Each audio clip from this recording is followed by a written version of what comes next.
What's good, everybody? Y'all already know the vibes, and in today's video we got something special. CDL kickoff weekend is here. Okay, February 11th, the matches start. Finally, we have competitive Call of Duty back again. Now, y'all already know what time it is. I'm gonna give you my predictions on all the matches. This is gonna be a little different because since each team, I believe, plays twice, there is so many matches to where I'm just going to kind of run through my predictions, might give a little quick note of why I think which team is going to win and, you know, by how much. But I can't really go in depth because that would take way too damn long. So starting off the weekend, we got my boys on the LA Thieves. You already know the vibes, going up against the Minnesota Rocker. I almost don't want to even predict a score on this because I know how people are going to be, you know, like, you're always, why would you even make this video if you're going to be biased versus LA Thieves? Obviously, I think and I want LA Thieves to win every series. As I know all of you remember, I did predict LA Thieves to beat Optic in the CDL preseason event thing, and they got 3-0. They got bodied. Okay, and I'll be honest, I was surprised. Optic looked a lot better than I thought they were, and I thought they were obviously going to be good. And LA Thieves looked pretty poor. They did. But I'm going back to what I said. I think LA Thieves is going to win this series. I think LA Thieves are going to win this series 3-2. Minnesota, I think, is going to be a dark horse team. I said that in my CDL team opinion video on them, and I think it's going to be really close. I do. I think it's going to go back and forth. I think teams are going to trade respawns, and it's going to come down to that final SND. I think hopefully LA Thieves wins, but I think this matchup might go down to what maps are being played and kind of how the veto system went, right? How the votes went. Because I think both these teams are pretty close in terms of skill, but they each have better map sets than the other. Moving on, the next matchup is the Seattle Surge versus the Dallas Empire. Yeah, I got Dallas Empire 3-0. We're just going to go ahead and move on to the next series. I don't even need to talk about that. Literally. Sorry, Seattle. Next up is the Paris Legion versus Optic Chicago. Optic looks damn good. Like I said, they did look better than I was expecting in the preseason match. But Paris Legion also looked pretty solid. Paris Legion looked a ton better than I thought. Obviously, I never saw them play. Last minute team, you know, Paris got a whole team full of minimum salary players, but there are some veteran players on the team. You know, they have Aqua, they have Classic, they have Scraps, and then they have the new kid on the block in Fire, but they're a solid team. And I think this series might be a little bit closer than people expect. I do have Optic Chicago winning 3-1. I just think Optic Chicago's talent is really going to shine in this series. And, you know, there's not going to be much that Paris Legion can do. Then we have the Los Angeles Guerrillas going up against Atlanta FAZE. This is kind of similar to the Dallas-Seattle matchup. I just got FAZE winning this 3-0, 3-1 maybe. Don't really want to speak on this series that much. Nothing against the LAG boys. I just think FAZE is too good. Like, they're just too good for LAG. The talent is completely lopsided. I think as a team, it's just not really close. It's just not really close in my opinion. Got FAZE 3-0, 3-1, depending on, you know, how I'm feeling. Then we have the Paris Legion going up against Los Angeles Guerrillas again. They have, this match is the first match on the second day, so LAG isn't going to be going back to back or anything. But I think this is going to be a really good series. I actually have Paris Legion winning this series. I think it's going to be a 3-1 or 3-2 Paris Legion. I think both of those teams are pretty close in terms of skill and where they're at in the game right now. But I'm just kind of excited to see how Paris Legion improves throughout the year. I'm kind of a fan of them. I am. You know, I love an underdog story. You know, people were writing them out before the season even started. You know, obviously they were kind of like the scraps, no pun intended, that were left over. And I want to see them improve and, you know, become a legitimately top tier roster. You can probably tell I was lying when I said top tier. I just don't know if they'd be top tier, but like a very solid roster. You know what I'm saying? Like they're not bad and they can contend and compete against the best teams. Like I would love to see that for them.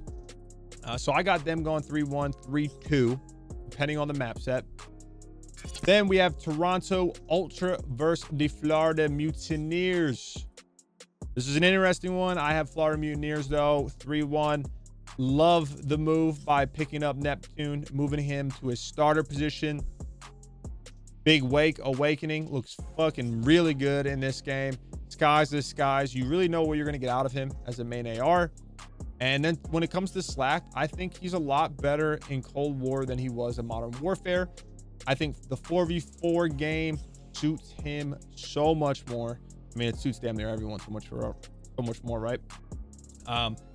But I think Slack's always been a very underrated player.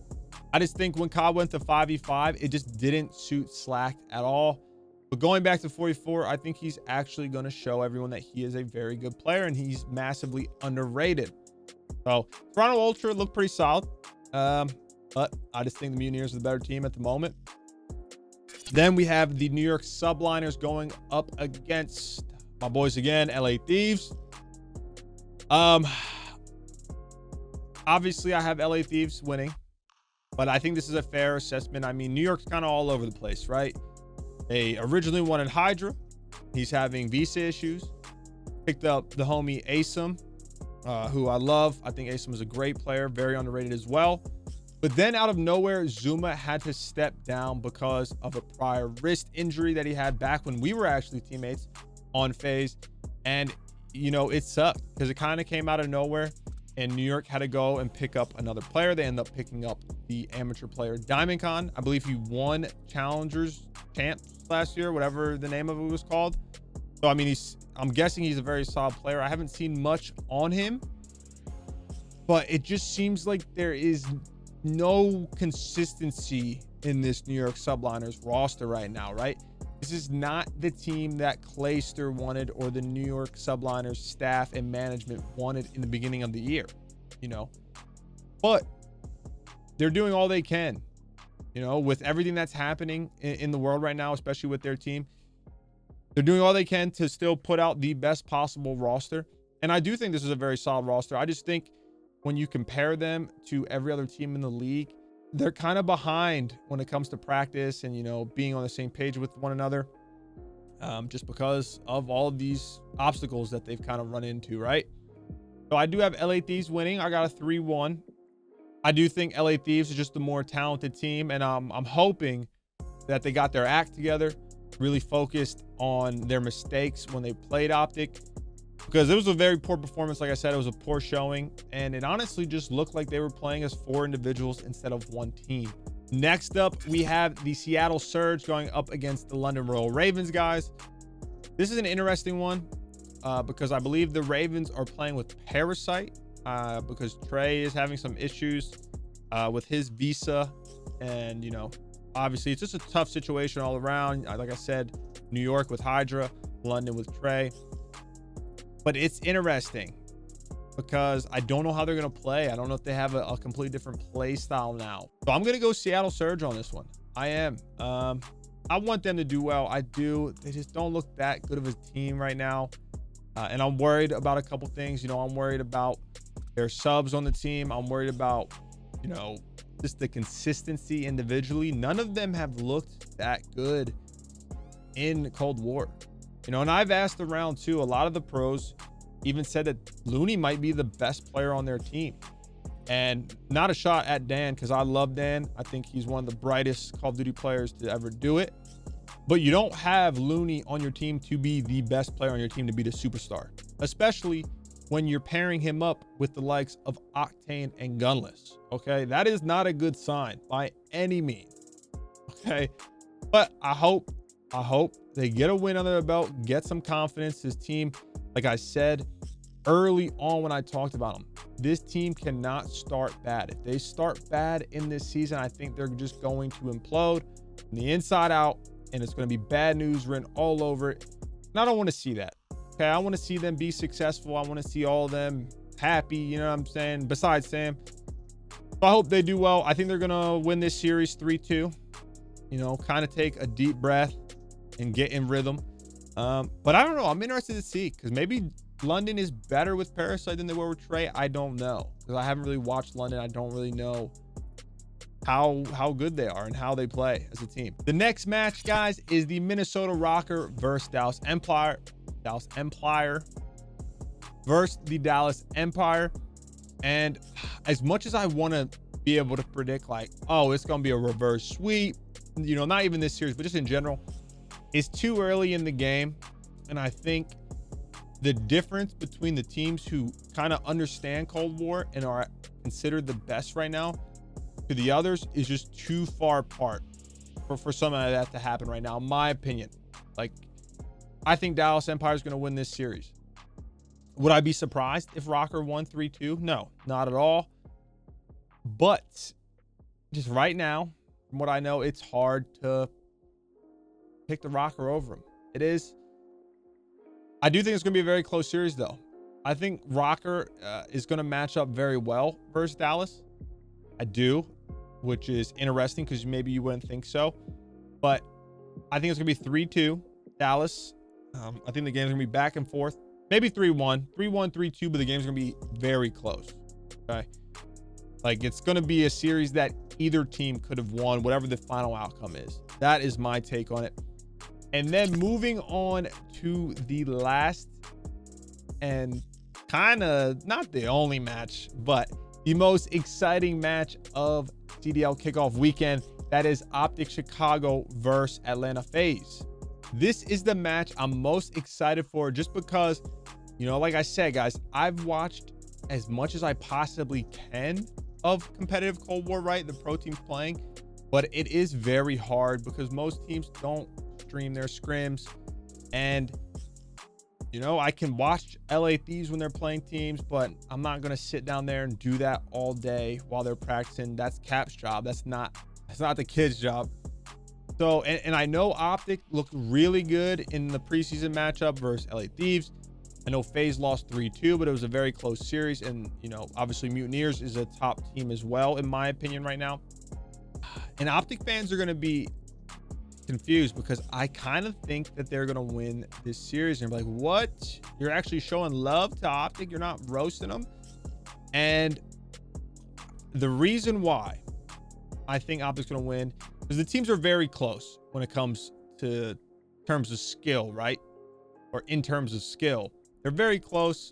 Obviously, all 8 players in that lobby are phenomenal, right? Both teams are fantastic, but I think right now it's going to come down to the map vetoes. And this is just an enable opinion.